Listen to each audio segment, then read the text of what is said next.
bayar atau galbay di Kredivo. Apa sih resiko? Galbay puluhan juta di Aku Laku.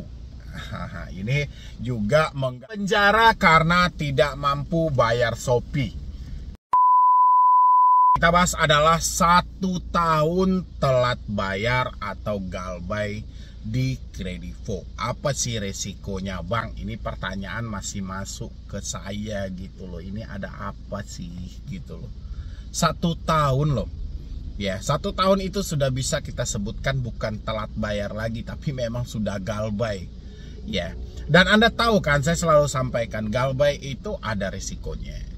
Resiko yang paling terberatnya adalah BI checking. Kemungkinan besar nama Anda masuk ke dalam skor kredit bermasalah. Ya, atau kredibilitas Anda di dunia perbankan itu cacat atau menurun. Itu adalah resikonya. Ya, tapi resiko yang lebih parah lagi dari itu adalah pemikiran Anda ini. Ya. Harusnya ini ada yang bertanya tentang galbay di Kredivo. Saya sudah telat selama 1 tahun. Apakah mungkin akan ditagih kembali? Ya, kalau ditagih kembali ya pastinya gitu loh. Karena memang wajib menagih 90 hari itu hanya berlaku buat pinjol, bukan berlaku buat pihak ketiganya. Sementara POJK itu sudah berubah. Kan saya sudah bilangin POJK itu sudah dirubah, diperbaharui dan lebih disempurnakan itu di 2022. Boleh menggunakan pihak ketiga, bahkan si pihak Kredivonya kalau mau juga boleh menunjuk pihak lawyer mereka untuk memproses Anda ke jalur perdata dengan one prestasi. Ya, apalagi coba. Ini sudah 1 tahun loh, Ibu atau Bapak ya, nggak tahu saya siapa yang bertanya. Ini sudah 1 tahun loh. Dan begitu juga dengan teman-teman yang lainnya. Kalau galbay sudah lama, ya harusnya Anda datang kepada saya, Anda bertanya kepada saya itu bukan menanyakan resikonya lagi, tapi Anda bertanya, Bang, saya sudah 1 tahun galbay. Duit saya sudah terkumpul, bisa nggak ya saya negosiasi pokok untuk membersihkan nama saya? Ini saya masih toleransi loh. Tapi ini 1 tahun galbay di Kredivo malah bertanya, Bang, masih ada nggak ya resikonya? Ya pastinya resikonya ya tetap ada, yaitu tadi kemungkinan besar ya Anda mengajukan pinjaman saat ini ya Anda masih tetap aktif ada di Kredivo.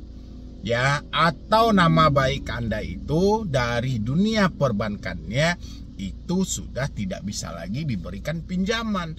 Itu resikonya. Ya. Ini juga asal teman-teman tahu, ini salah satu bentuk ya, kalau Anda kan sering tuh nengok mungkin di Google, di Facebook, di Instagram, jasa penghapusan data. Ya. Dan dari pertanyaan ini atau pernyataan yang dilontarkan oleh teman kita juga ya, dia bertanya tentang resiko gagal bayar 1 tahun. Ini menandakan jasa hapus data itu sebenarnya tidak ada dan tidak berfungsi juga buat Anda. Ya, Anda menghapus data atau Anda menghapus yang ada di handphone, tidak menghapus yang ada di pikiran. Sebenarnya yang perlu kita hapus adalah yang ada di pikiran. Ya, apa yang terjadi di masa lalu kita jadikan sebagai batu loncatan untuk di masa depan yang jauh lebih baik. Kalau seperti ini bukan jauh lebih baik, tapi lebih buruk gitu loh. 1 tahun loh, lebih tidak mampu move on. Wajar, karena memang kita diajarkan untuk selalu bertanggung jawab tentang apapun masalah yang kita hadapi. Hanya saja hari ini sudah 1 tahun dia masih memikirkan resikonya. Berarti selama 1 tahun tidak ada sepersen pun uang yang terkumpul. Ya, dan konsepnya pun kan sama, tetap juga kita akan gagal bayar. Dan teman-teman sudah sering saya sampaikan, gagal bayar, telat bayar, tidak mampu bayar, resikonya BI checking. Ya, tapi kalau pemikiran Anda seperti ini, resikonya akan lebih besar. Ya, 1 tahun, 2 tahun ke depan lagi Anda juga tetap akan seperti ini, tidak ada uang yang terkumpul. Harusnya ketika Anda sudah mengganti kartu, mereset HP dan segala macam, Anda tinggal fokus memperbaiki hidup. Ya, itu yang paling utama hari ini. Anda harus memperbaiki hidup. Kalau Anda tidak perbaiki hidup Anda hari ini, hidup Anda akan hancur. Ya, kalau Anda terus-terusan memikirkan pinjaman online, sementara keadaan sudah tidak memungkinkan lagi, keadaan sudah tidak mampu lagi, ini percuma. Yang ada tetap juga ya berpikir tidak menyelesaikan apa-apa, ya berpikir tidak menghasilkan apa-apa juga. Ya, harus kita lakukan dengan tindakan. Dan kalau Anda pengen untuk merubah hidup Anda, lakukan tindakan-tindakan nyata dalam keseharian Anda.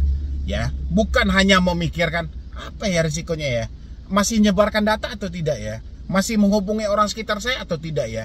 Kalau hal ini lahir dari pikiran teman-teman semuanya, percaya sama saya, permasalahan pinjaman online akan makin sulit. Ya, karena dia diperumit oleh pemikiran kita, bukan diperumit oleh fakta yang terjadi. Pikiran kita yang memperumit. Ya, di saat komunikasi kita sudah terputus dengan pinjaman online, bahkan sampai lebih dari 1 tahun, pikiran kita masih mengacu memikirkan apa ya yang terjadi. Bagaimana ya dengan nasib saya ke depan? Bagaimana nih? Apakah pinjaman saya sedang berlanjut atau sudah 1 tahun lebih pinjaman saya sudah menjadi 1M lebih? Ya, itu kan biasa lahir dari pemikiran, cuman tolong distabilkan lagi. Jangan sampai sedikit pemikiran yang muncul tadi malah fatal dalam kehidupan kita. Inilah yang harus diantisipasi oleh teman-teman semuanya. Ya, kalau enggak percuma dong Anda sudah galbay 1 tahun ya. Lagian juga Anda sudah tidak mengumpulkan uang untuk hal itu. Harusnya Anda benar-benar move on, benar-benar menjadikan galbay pinjol ini suatu kenangan, ya, suatu pelajaran, suatu batu loncatan untuk memperbaiki hidup Anda yang jauh lebih baik lagi. Ya, jadi stop memikirkan risiko-risiko, stop menambah beban pikiran. Tetap kalau hari ini nama Anda cacat, kan seperti yang saya sampaikan, ini resikonya BI checking. Oke, nama Anda cacat, nama Anda tidak bisa lagi meminjam di bank. Sudah, Anda harus memakai tradisi lama. Tradisi lama itu hemat pangkal kaya, boros pangkal miskin. Ya sudah, Anda berhemat, menabung, mulai manajemenkan keuangan Anda, mulai marketingkan keuangan Anda, mana yang paling dibutuhkan lebih awal, bagaimana konsep tabungan Anda, itulah seharusnya lagi gitu loh. Jadi nggak harus juga Anda terus-menerus memikirkan bagaimana ya risiko ke depannya, apa nanti yang akan terjadi, apa ini. Udahlah, stoplah hal-hal seperti itu ya. Terutama teman-teman yang galbay di Kredivo. Ini bertanya soal Kredivo. Ya, mungkin risiko terberatnya sudah saya sampaikan, BI checking. Lain hal, kalau misalnya, Bang, saya ingin nih Bang untuk menyelesaikannya, bagaimana ini jalurnya? Ya bisa saja kita arahkan ke OJK. Mungkin dulu Anda bisa minta dulu slik Anda, di mana tercatatnya, di mana pinjaman aktifnya, itu masih sah-sah aja ya.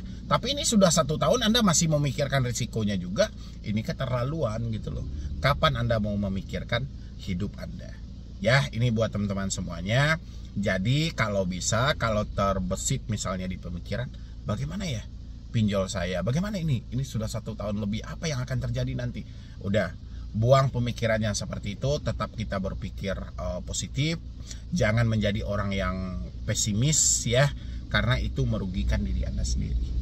Oke, mungkin dari saya cuma itu aja. Mudah-mudahan ini bisa membantu buat teman-teman semuanya, terutama yang telat lebih dari 1 tahun di Kredivo. Ini saya yakin pasti banyak nantinya. Ya, yang lain juga boleh silahkan isi di kolom komentar, atau Anda bisa masuk ke email saya medibroni091@gmail.com atau di Instagram saya @medibroni. Dan jangan lupa juga yang baru telat bayar, baru gagal bayar, yang mau berkonsultasi secara langsung dengan saya, Anda bisa bergabung di dalam grup WhatsApp. Tinggal klik tombol gabung yang ada di bawah nama channel atau link yang sudah saya sematkan di dalam deskripsi. Ya, insya Allah nggak akan rugi dan kita bisa berkomunikasi. Anda bisa berdiskusi juga dengan saya dan saya bisa mengarahkan Anda apa yang terbaik saat ini untuk Anda lakukan. Galbay puluhan juta di Akulaku. Ini juga mengganggu teman-teman semuanya ya. Ini pinjol-pinjol besar semua ini yang dipertanyakan gitu loh. Selain Kredivo, Akulaku juga salah satu pinjol raksasa, pinjol yang besar, yang mana mereka memiliki 2 izin multifinance dan izin P2P lending. Bahkan Akulaku juga mempunyai pay letter Ya, aku laku juga menawarkan untuk limit belanja, penawaran untuk Anda membeli barang dan berbagai macam lagi. Dan bagaimana kalau kita galbay puluhan juta di aku laku? Apakah kita bisa dipenjara? Apakah kita bisa diproses hukum atau bagaimana ini? Ya, atau debt collector nanti akan datang ke rumah dengan membawa polisi dan segala macam. Sejauh ini saya tanya dulu deh buat teman-teman semuanya sebelum kita jawab, saya tanya dulu ya. Karena ya kan ini satu Indonesia kan, satu Indonesia, dan saya kan tidak mungkin pantau semuanya. Oke. Siapa yang sudah pernah dikunjungi DC aku laku dan DC-nya bawa polisi dengan seragam lengkap? Isi di kolom komentar daerah mana, kapan itu kejadiannya dan hutang Anda berapa. Ya. Karena ini untuk kita membatasi pemikiran-pemikiran teman-teman yang selalu seperti ini. Kadang saya juga kewalahan menjawabnya.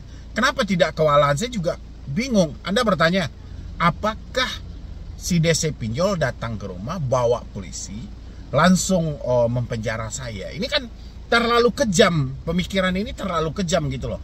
Kalau saya paksakan untuk menjawab hal ini, ya nanti takutnya dia tidak mampu menampung semuanya.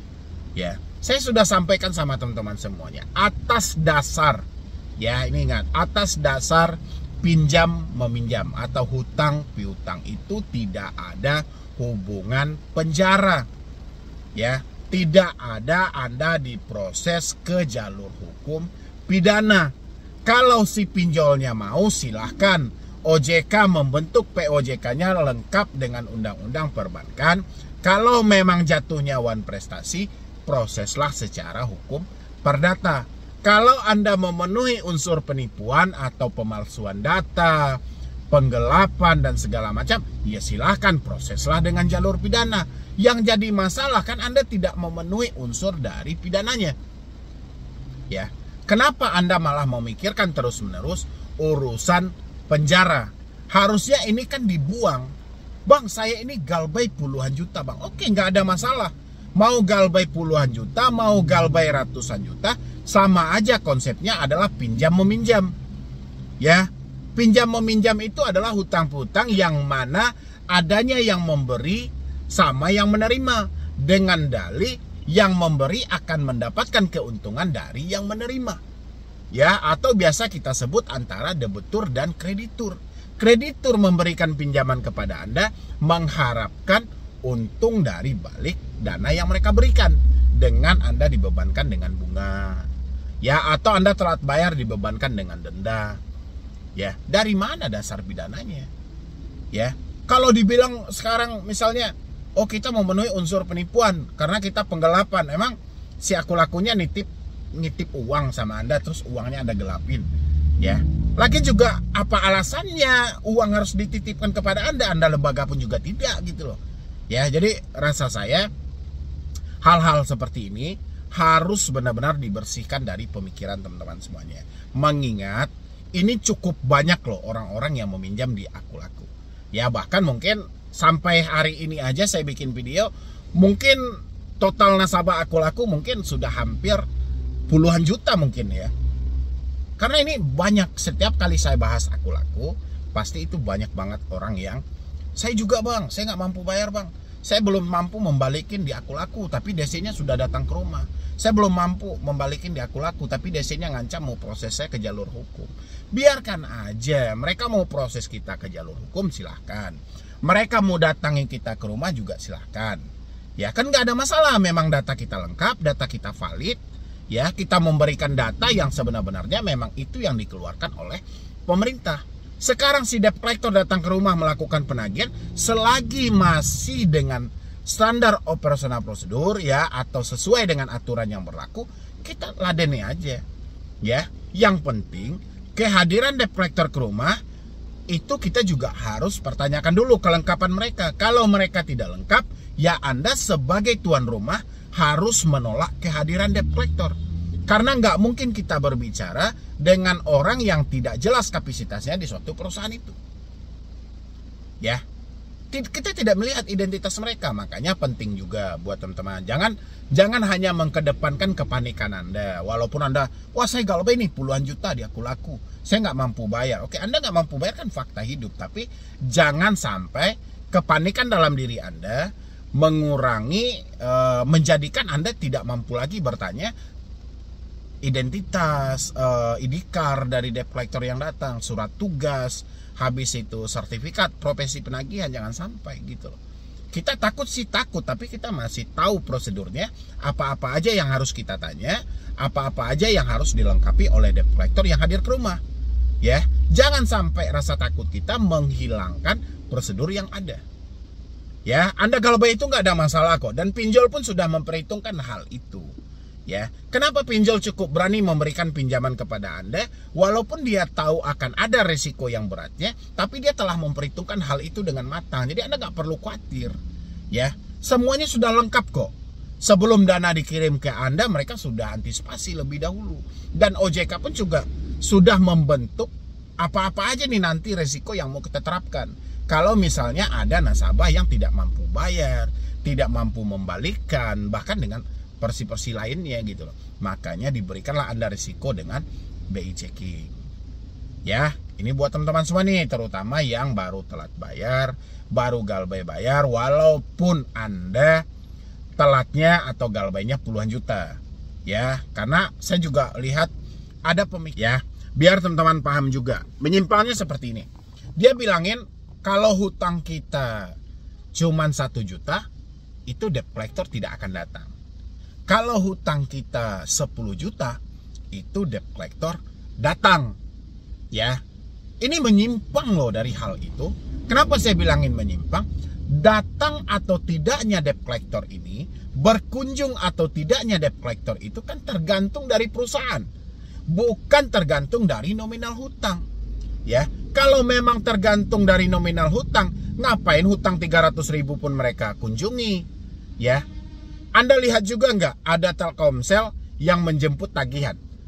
Ya, gara-gara tagihan dari kartu halo Anda. Ada nggak? Anda mendengar? Saya pernah mendengar hal itu.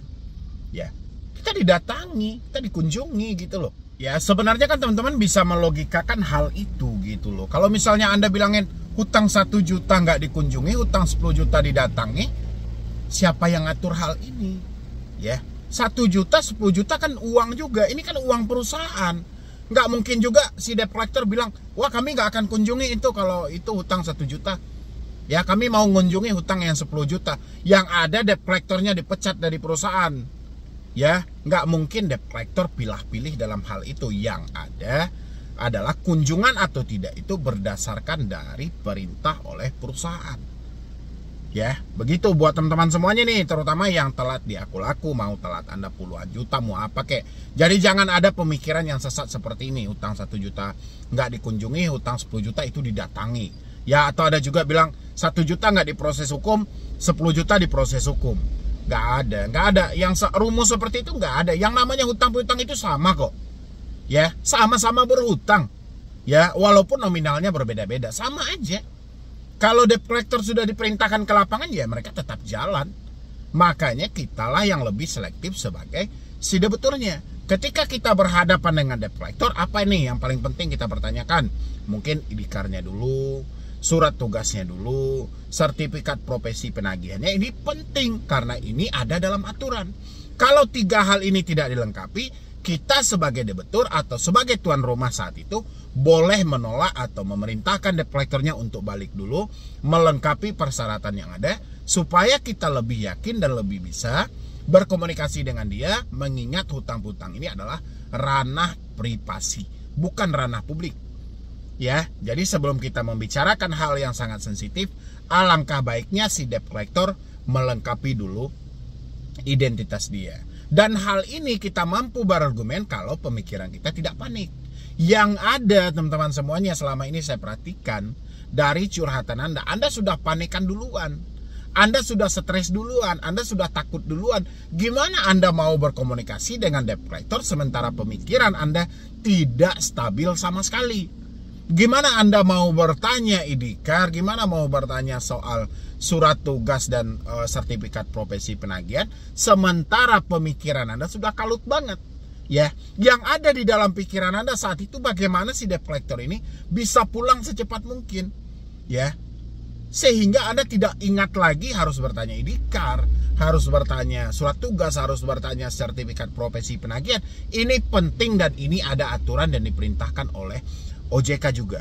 Bahkan APPI juga menyampaikan hal itu. Harus debt collector yang turun ke lapangan harus benar-benar yang legalitasnya terjamin dan diakui oleh OJK. Ya, jangan-jangan itu yang hadir sama Anda abal-abal semuanya karena Anda sudah ketakutan lebih dahulu sehingga Anda lupa untuk bertanya hal itu. Ya bang, saya takut bang, saya nggak ada duit dan segala macam. Bukan perkara nggak ada duitnya. Kita sebelum berbicara, kita sebelum menjelaskan, kita wajib tahu dulu identitas orang yang mau kita sampaikan soal hutang-hutang ini. Orang yang bersangkutan atau bukan, orang yang berhak atau bukan. Ya, begitu buat teman-teman semuanya. Jadi intinya, galbay puluhan juta di Akulaku pun Anda nggak perlu stres, nggak perlu panik. Yang namanya galbay hari ini itu bukan unsur disengaja, tapi adalah fakta dari kehidupan Anda yang benar-benar sudah tidak memungkinkan lagi, benar-benar sudah tidak mampu lagi bayar. Ya, jadi ini bukan disengaja, jadi Anda slow aja. Nggak usah panik juga, tidak ada sanksi pidana dalam hal ini. Kalau si Akulaku mau silahkan diproses melalui perdata saja, tapi sampai detik ini saya rasa sih nggak akan. Ya, yang ada si Akulaku malah menghadirkan debt collector yang lebih buas lagi daripada sebelumnya. Itulah mungkin yang ada, karena rata-rata dari pelaku usaha jasa keuangan itu tidak mau ribet, sehingga mereka mengambil jalan pintas untuk memproses orang ini dengan debt collector saja, nggak usah ke jalur hukum gitu loh. Ya, ini buat teman-teman semuanya, dimanapun Anda berada, yang penting nggak usah takut, nggak usah cemas, mau galbay puluhan juta pun di Akulaku. Ya, yang penting support terus channel Solusi Utang. Dan jangan lupa juga, kalau terlalu panik-panik banget, Anda boleh bergabung di grup WhatsApp saya. Kan saya sudah bilangin, masa puluhan ribu aja Anda nggak mampu bayar gitu, sementara perpanjangan sama pinjol aja ratusan ribu Anda enteng-enteng aja. Memperpanjang, mencicil, tidak mengurangi hutang Anda slow aja. Masa ini untuk mengatasi masalah Anda supaya Anda tenang dan segala macam, masa Anda nggak sanggup ya? Jadi ditunggu buat teman-teman semuanya. Silahkan bergabung di grup WhatsApp. Kalau misalnya, iya benar bang, kami nggak sanggup, memang nominal segitu itu besar banget, ya sudah. Anda ambil nomor yang ada di layar, silahkan konsultasi secara gratis dan Anda harap sabar juga, ya, karena bukan Anda sendiri yang curhat di sana, tapi ada ratusan bahkan ribuan orang yang konsultasi di nomor itu, ya. Di penjara karena tidak mampu bayar Shopee. Ini gimmick apalagi sih, ya? Ini drama apalagi yang sedang teman-teman mainkan? Ya, dalam aksi apa ini gitu loh? Saya sampai bingung. Ini ada apa, kenapa, dan bagaimana gitu? Kok bisa Anda berpikir seperti ini? Ya, gagal bayar di Shopee di penjara, atau di penjara karena gagal bayar atau tidak mampu bayar di Shopee? Ya, ini kata siapa? Dan ide dari mana? Ini teman-teman boleh simain video ini sampai habis, jangan di skip juga, karena kalau Anda skip, yang ada itu Anda mendengar seperempat, mengertinya juga seperempat, nanti Anda bicaranya double deh gitu loh. Ya, di penjara gara-gara telat bayar Shopee itu siapa orangnya? Coba dulu isi di kolom komentar.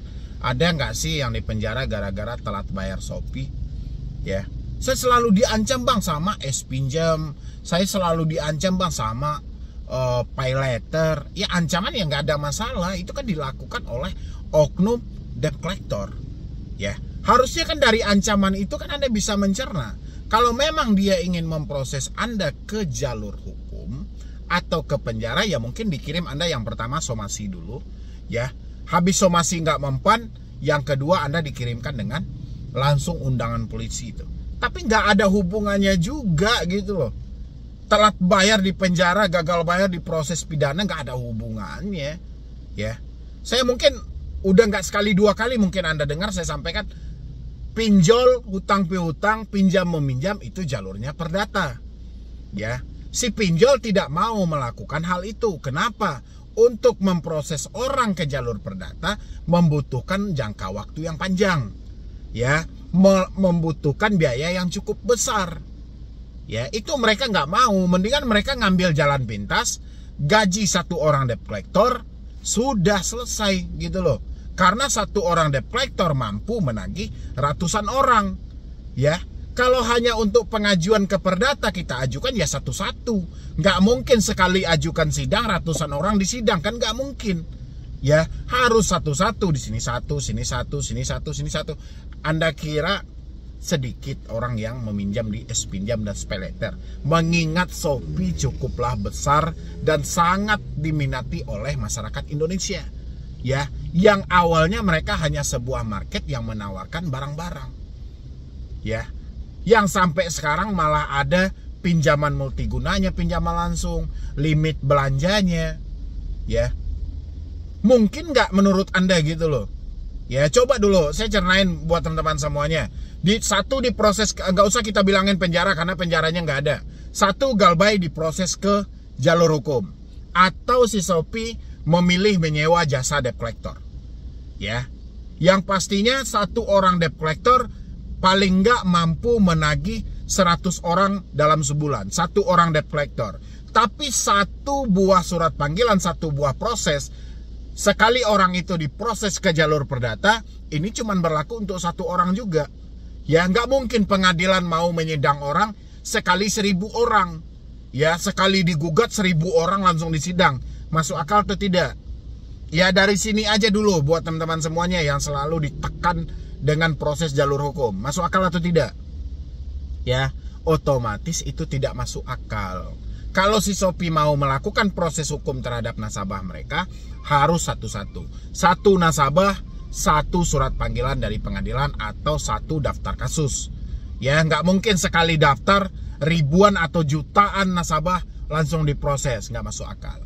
Makanya mereka lebih memilih menggaji debt collector yang UMR daripada harus memproses Anda ke jalur hukum.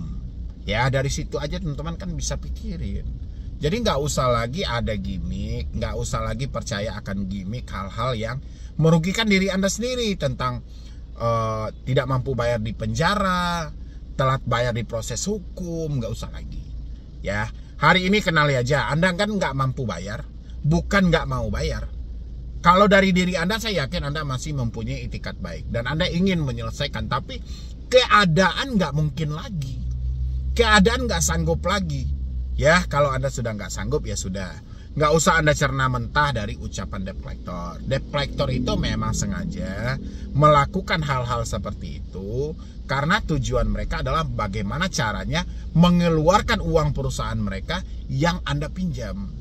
Ya, dibikinlah gimmick, dibikinlah drama, dibikinlah banyak hal yang mau mereka bikin. Yang penting kita sebagai nasabah, kita juga harus mempunyai logika. Ya, hari ini kita tidak mampu bayar, kita tidak sanggup bayar, bukan disengaja, tapi ini adalah fakta dari kehidupan kita. Ya, bukan kita tidak mau bayar, tapi kita tidak mampu bayar. Mungkin pemasukan, pekerjaan, keuangan, atau banyaknya kebutuhan yang harus kita penuhi untuk hidup. Ya, tahan sampai di situ. Bagaimana Bang kita menghadapi dengan desakan debt collector ini? Oke, saya selalu sampaikan sama Anda. Sekarang debt collector melakukan penyerangan itu melalui apa? Melalui WhatsApp. Berarti sumbernya cuma WhatsApp, tinggal kita hapus WhatsAppnya. Ya, atau melalui telepon, ya sudah, berarti sumbernya melalui nomor handphone Anda, tinggal diganti nomornya. Bermasalah atau tidak Bang? Sejauh ini tidak ada bermasalah. Ya, kita itu menutup nomor, mengganti nomor atau menutup WhatsApp mempunyai alasan. Ya, kalau selama ini debt collector menagih dengan SOP, ya mungkin saja orang akan berkomunikasi selalu, orang akan menyampaikan fakta yang terjadi. Tapi karena tidak adanya SOP, yang ada kita mengaktifkan nomor atau membiarkan WhatsApp malah bikin stres, malah bikin panik. Itulah yang menjadi alasan kenapa orang-orang mau untuk menutup akses telepon mereka dari teroran debt collector. Memang itu adalah alternatifnya untuk menyelamatkan pemikiran kita dari sebuah kepanikan. Ya, kalau teman-teman tidak melakukan hal ini, ya saya nggak tahu lah ya. Entah Anda bermental baja, entah Anda mempunyai logika yang tinggi, itu saya nggak tahu. Dan saya berharapnya sih, kalau memang Anda tidak mampu menutup atau memutus komunikasi Anda, ya paling nggak Anda mempunyai logika yang tinggi yang mampu mencerna ucapan dari debt collector. Jangan sampai kita terhanyut karena tekanan dan ancaman debt collector. Kalau sempat Anda masuk dalam pengaruh ini, aduh, ya makin parah lagi dari ini gitu loh. Besar kemungkinan terjadi gali lubang tutup lubang, besar kemungkinan akan terjadi penjualan aset besar-besaran, atau Anda bisa terjebak menggadaikan rumah, mencari talangan dana sama tetangga dan orang sekitar. Banyak lagi kalau sempat Anda terpengaruh gara-gara ancaman dan tekanan. Makanya penting kita menggunakan logika yang lebih maksimal untuk menyelamatkan diri kita daripada kita masuk ke dalam jebakan atau permainan dari pinjaman online. Ya, sampai di situ teman-teman paham semuanya. Jadi intinya di penjara karena galbay bayar Shopee, karena galbay atau karena telat bayar Shopee itu nggak ada. Ya, pahami buat teman-teman semuanya. Karena saya sampaikan juga terus bahwasannya hutang piutang itu adalah ranah perdata. Ya, ada keuntungan timbal balik dari si kreditur.